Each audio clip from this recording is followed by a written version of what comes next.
Assalamualaikum warahmatullahi wabarakatuh. Apa kabarnya anak-anakku sekalian? Pada pertemuan kali ini Bapak akan membahas salah satu struktur kontrol, yaitu percabangan. Pada pertemuan pertama Bapak akan membahas tentang percabangan sederhana, di mana percabangan ini merupakan sebuah struktur yang memiliki sebuah kondisi dan akan memilih suatu keputusan sesuai dengan kondisi yang disyaratkan.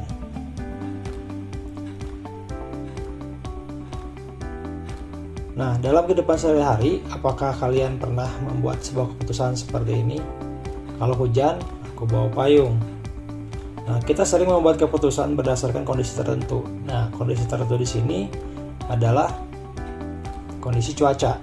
Ketika cuaca hujan, maka kita akan membawa payung.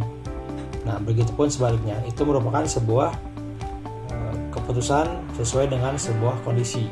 Nah, begitu halnya program dalam komputer juga melakukan hal serupa. Nah, hal tersebut dinamakan dengan percabangan. Contoh lainnya misalkan ketika sebuah program akan memilih sebuah kondisi tertentu dalam sebuah aplikasi, contohnya ketika akan menghapus. Nah, maka biasanya secara otomatis atau secara default program itu akan bertanya apakah akan melakukan penghapusan secara permanen atau cancel ataupun menghapus secara temporary. Nah, itu merupakan salah satu contoh keputusan yang ada di dalam program komputer. Nah, kalian bisa lihat di flowchart ini. Dalam kehidupan sehari-hari tadi di awal, di kondisi awal, nah di sini ada cuaca sama dengan hujan.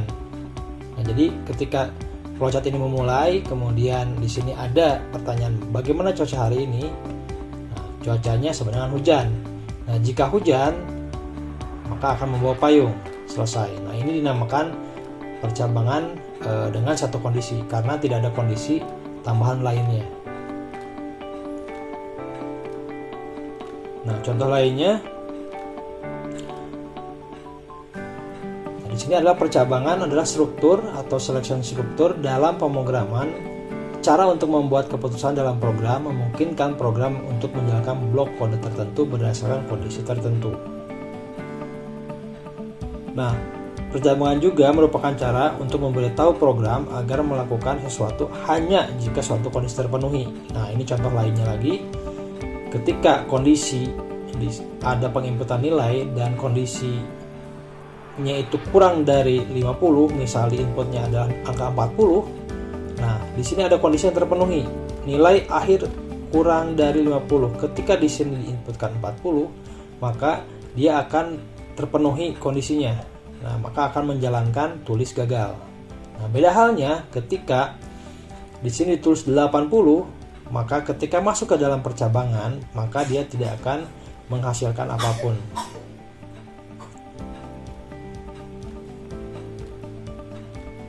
Nah, dalam percabangan satu kondisi, dalam percabangan sederhana ini ada dua jenis percabangan, yaitu percabangan satu kondisi dan percabangan dua kondisi.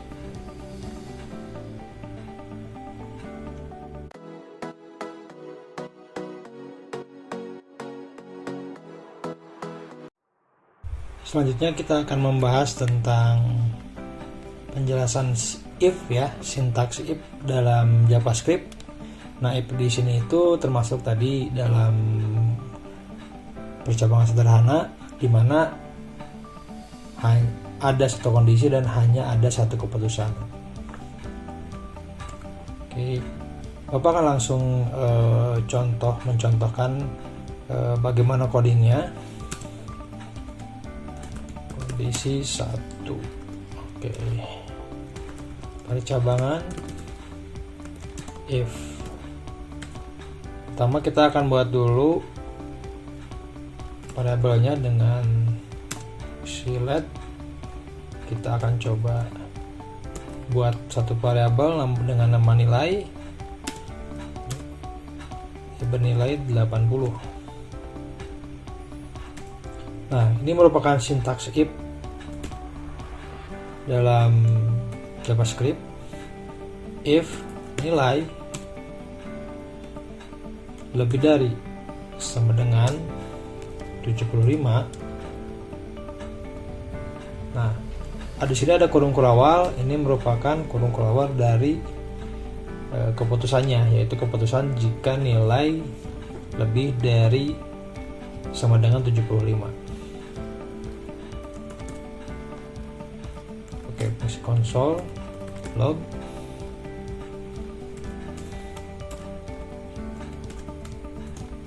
Terus kita coba running.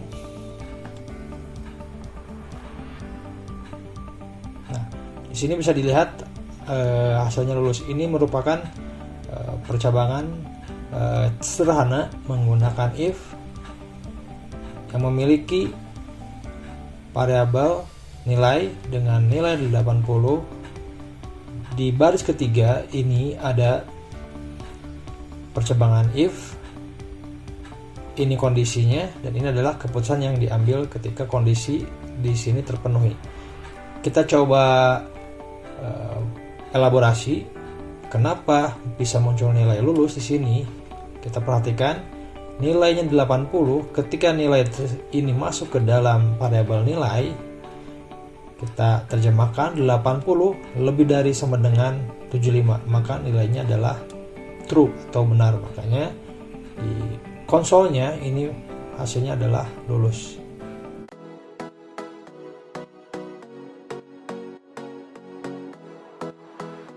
Oke, selanjutnya jika tadi kita sudah mencoba sintaks if dengan satu kondisi, nah sekarang kita akan membahas sintaks if else. Nah, di sini untuk sintaks if else sendiri di sini ada dua kondisi.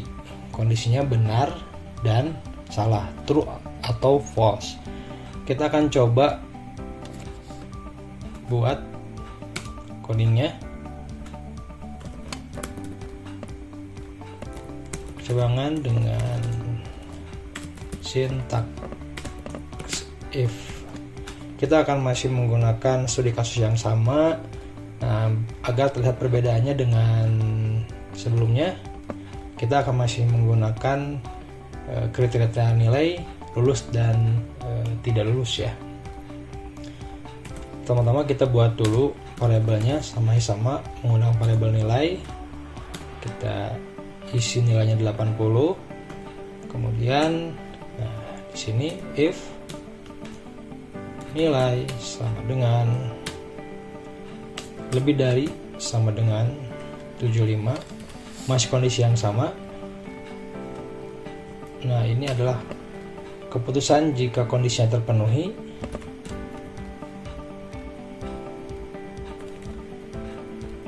Menggunakan konsol log lulus. Kemudian ada sedikit perbedaan di sintaks if else ini. Maaf, ini else. Di sini ditambahkan dengan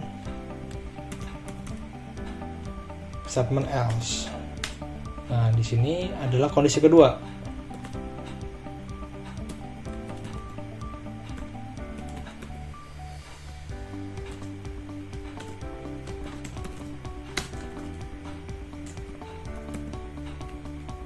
Nah, kita akan coba running terlebih dahulu.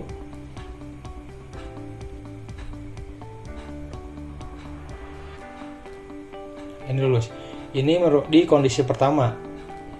Ya, karena nilainya atau variabel nilai ini bervalue atau bernilai 80. Nah, kita coba jika kondisi if ini tidak terpenuhi. Kita masukkan nilai 60. Kita kembali running dan debug, maka program bisa mengambil keputusan bernilai false atau salah. Dalam hal ini adalah else. Nah, kita akan coba elaborasi lagi seperti halnya di sintaks if tadi dengan satu kondisi, di mana di baris kedua ini let nilai ini bernilai 60. Nah, ketika masuk ke baris ketiga, if nilai lebih dari sama dengan 75, nah nilai di sini sudah bernilai 60. Maka 60 lebih dari sama dengan 75, maka statement ini tidak terpenuhi. Nah, disinilah akan diarahkan ke keputusan else, yaitu console log tidak lulus. Maka di konsolnya akan tampil tidak lulus. Nah, begitulah percabangan dengan dua kondisi menggunakan sintak if else.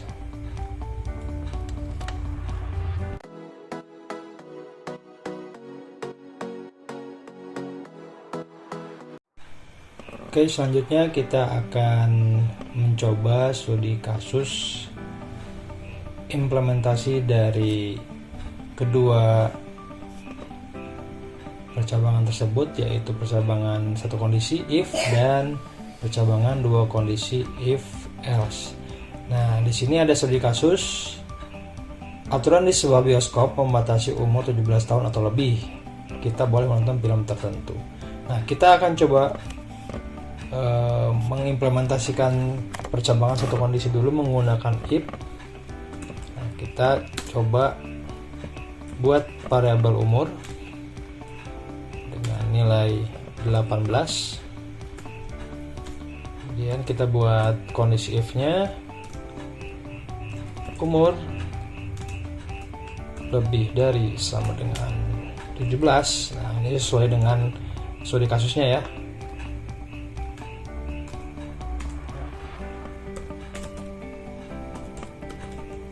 Console log kamu dapat menonton film ini. Oke. Nah, ini merupakan if dengan ataupun percabangan dalam satu kondisi menggunakan sintak if. Kita coba running. Maka hasilnya kamu dapat menonton film ini. Namun, ketika kita hanya menggunakan satu kondisi, menggunakan if saja, ketika di sini bernilai 16, nah secara kasat mata pun bisa terlihat ya, ketika umurnya 16 tahun, maka seharusnya tidak boleh menonton film atau tidak diperkenankan menonton film sesuai dengan studi kasus. Kita coba running. Nah, di sini konsol tidak menampilkan apapun karena di sini tidak ada keputusan else ataupun false-nya. Nah, itulah kondisi percabangan satu kondisi. Nah, kita akan mencoba merubah kondisinya menjadi dua kondisi atau dua keputusan. Kita tambahkan else.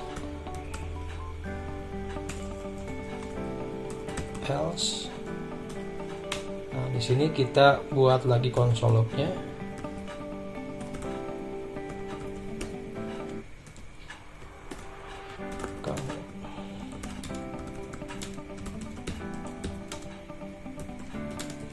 Nah, dengan nilai variabel umurnya masih 16, kita akan coba running. Kita lihat perbedaannya di konsolnya. Kita running. Nah, di sini kondisinya sekarang sudah muncul, atau keputusan dari kondisinya itu akan muncul, yaitu kamu tidak dapat menonton film. Nah, itulah perbedaan if dan if else, di mana if itu hanya